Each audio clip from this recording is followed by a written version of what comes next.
very interesting thoughts when thinking about how far away the sun is and how these people back in the day, with the lack of equipment, measured the distance of the sun. And so this got me investigating these people who already were under suspicion, because you look at pictures of them and you see that they all have some of the same tools, and it's interesting because it makes it look like they have connections to one another, or at least hung out with the same types of people, the same groups, whether it be Freemasons or Royal Societies. They all seem to dress the same, look the same, and pose the exact same way in all of their pictures. So very interesting, some red flags there right away. But before I dive into looking at these people and their characters, because it's very funny, it's kind of scary though when you dig a little deeper and find out some things. But one of the first people I came across when looking into this and how we got the calculations was someone named Christian Huygens. And this guy was the first director of the Royal Academy of Science, and guess what year? 1666. He also died at the age of 66. I looked it up to see if he was 66.6 years old. I thought that would be interesting, but no, he wasn't quite there yet. But not surprised here at all that a lot of these guys have, pretty much all of them are either a part of a Royal Society, Royal Science community, or a Jesuit, or a Freemason. They are all of those, even a lot of alchemy in there. We'll go into that in just a little bit. But the way they said this guy found the distance to the sun and was very accurate was that he used the phases of Venus to find the angles in a Venus-Earth-Sun triangle. For example, when Venus appears half illuminated by the sun, the three bodies form a right triangle from Earth's perspective. Guessing correctly by chance the size of Venus, Huygens was able to determine the distance from Venus to Earth. And knowing that distance plus the angles made by the triangle, he was able to measure the distance to the sun. That's very interesting, because when you think back to the tools they had, which was their eyes, and looking at the sun, which pretty much would kill you. No, I'm just kidding. It would not be good for your eyes to stare too hard at the sun back then, and they didn't really have solar filters, but they had Venus they could see, and the moon sometimes at the same time, but when it was half lit, and you could see the sun. From your perspective, standing on the earth, looking up at this, you have no clue how far either one of these is away from you, or how large Venus is. There's no way to guess how big something is if you don't know how far away it is. There's no way. These could be side by side. The light from this could be shining onto this from being directly beside it, instead of 93 million miles away. So these are bogus ways to guess these distances, and I'll show you another example here, like this. Looking at this, here's someone looking at the sun, it's around sunset, and a plane is passing by the sun, and look, there's Venus. If we were to try to form a triangle, could you tell me which one of these, the plane or this little dot, is further? No, you can't. It's impossible to tell which one's further. This could be a toy plane. You would not know. I just tossed it up in the air, took the picture real quick, threw a ball up in the air. You cannot tell. It is hard or nearly impossible to tell how far away things are in relation to the sun and in relation to you, unless you know. And we actually do know how big a plane is, but even then it would be impossible to say how far away the sun is unless we know how big the sun is. And then you look at NASA images. Here's Venus. Looks like it's right next to the sun, as if it's about to go into the lava pit that they make the sun look like, about to dip itself in there. And here is a bird that is about to land on Venus, which is how it appears, because you cannot tell how far away this is compared to this, or the sun. It is nearly, if not impossible, to make that observation with your eyes from Earth. So again, not possible. You can see here is the moon and Venus. They look like they could be right next to each other. So lots of things to consider, but let's look into these people. They are very interesting, to say the least. And one of the first who caught my attention was Tycho Brahe.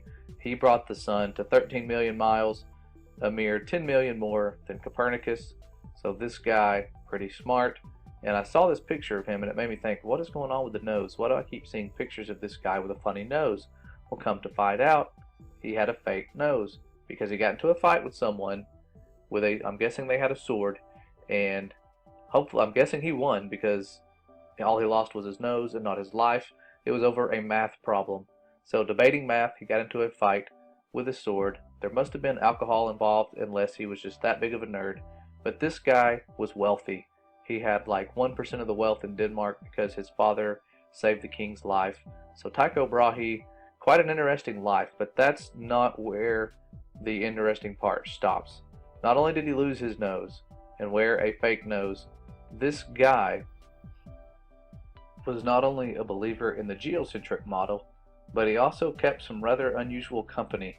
And it says here in this article I was reading about him that he had a rather unusual group of regular entertainers. He employed a little person called Jep. I'm guessing when they say little person, like a dwarf or a midget, who Brahe believed possessed psychic powers. Jep was his court jester and spent most dinners under the table. It's probably best not to speculate on just why Brahe preferred that arrangement. Sorry, that part cracks me up. That's very weird. Very weird to say the least. That he had a little midget love slave. I don't know. But then there was Brahe's elk, a tame beast. So he had a tame elk that Brahe kept as a prized pet. The elk met a rather bizarre end, reportedly drinking a lot of beer while visiting a nobleman on Brahe's behalf, after which it fell down the stairs. I wish they had video cameras back then. And died. Yes, the entire sentence was about an elk. So that was something very interesting when looking into this stuff. I didn't expect to find something very comedic. But it says, still his life seems almost dry and tedious compared to his mysterious death. He died of a sudden bladder disease in 1601 while at a banquet in Prague. He was unable to urinate except in the smallest of quantities, and after 11 days of excruciating agony, he finally died. At least that's the official story. It's possible he actually succumbed to mercury poisoning, as later researchers have detected toxic quantities of the substance on his mustache. And he did have a really nice mustache, by the way. So that's intriguing and weird all at the same time. But it gets even stranger when you look at what happened after he died, because you've probably heard of a man named Kepler. I'm sure you've heard that name. And this guy took all of Tycho Brahe's work.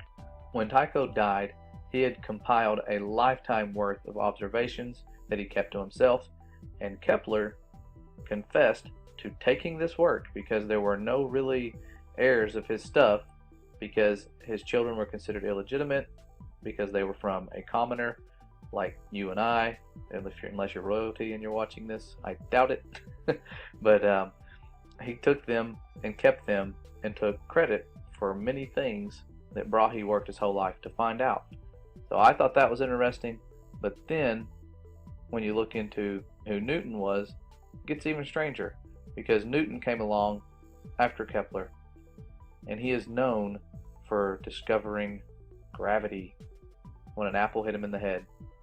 This guy was best known for his laws of gravity, but in his free time he dabbled in experiments worthy of Voldemort. It says, like the Harry Potter villain, Newton actively sought the Philosopher's Stone, a mystical tool that allows mere mortals to turn any object into silver or gold, and has the power to grant eternal life. In his new book, Isaac Newton, the a-hole who reinvented the universe, author Florian Freistetter, if I'm saying that right, depicts Newton as a thoughtless genius with no social skills and a harsh demeanor, who despite his scientific acumen was also devoted to alchemy. You heard that? He was into alchemy. And so was Tycho Brahe, because they later found out that Tycho had a lot of gold in his hair, and it's enough that where they realized that he was working with gold quite often to have it enough to have it in his system, which is very common of alchemists back then. They weren't aware of a lot of the hazards that occurred with mercury and gold and certain metals. So he was an alchemist, just like many of them were. They dabbled in alchemy, which has its roots with the wisdom of the fallen, and all of these wizards and alchemists are credited with giving us the heliocentric model. And it took people like Newton, the alchemist, inventing things like gravity to keep us on a ball Earth, a moving ball Earth, through space, because people would not buy that. You know how dumb we thought it sounded when people said the Earth was flat and we thought you'll fall off the edge? Back then, saying Earth is round, people had the same pictures. So we needed guys like Newton and their wizardry to come up with things like gravity to make it all work. And he did not care how far away we were from the sun, whether it was 28 or 54 million miles. He said that either would work well. It doesn't matter as long as it's far away from us. As it continues to get further, that is okay. No big deal. You don't have to get it right. As long as Earth is no longer at the center, that's all that matters. And then, in most current times, you finally see someone that we have a picture of named Robert Ball. I had never heard of this guy. He was also a royal astronomer. They all have connections, like I said before, to some sort of Royal Astronomer Society or Royal Science. Freemasons, they're into alchemy, lots of weird things. These are some really strange dudes when you do some digging. None of them are quite the geniuses that I thought they were. I thought they were just honest geniuses holding a compass in their hand and dressed really fancy. But no, they are all quite strange, had weird upbringings, most of them making their observations with their eyes, looking up at the skies, which is what a lot of us are starting to do now. You're not supposed to question the people who are of royalty or royal scientists funded by the kings and queens and all of that. And that's why a lot of people didn't. When you saw that you were just a commoner, you probably said, well, there's no way that my intellect could match these guys. And it's only now that we're asking these questions and questioning these wizards like Newton and finding out that maybe they aren't so smart after all. And maybe they're the same types of people that are still writing our science books today and our history books. So it's important that we expose them for who they are and find out why they lied in the first place, so that we have a better understanding of who we are, what we live on, what our purpose is, because it's been hidden from us. It's simple reasons, and the elites, or whatever you want to call them, the ones who are working for these powers of darkness that have had a stranglehold on our minds and our souls for so long, are starting to freak out. They're getting scared. They're doing major damage control. No longer is burning books a thing. They are just deleting our work and our research, trying to turn us against each other. We need to unite, seek truth, find the main source of truth, which is the Holy Spirit, that will disperse the confusion in our mind. We will no longer be divided. We have to come together before it's too late. As you can see, time is obviously running out based on the amount of things that are happening and prophecies being fulfilled in these last days. So again, thank you guys for all that you do, for all your support, your prayers, your testimonies. We love seeing them on a daily basis. Thank you guys.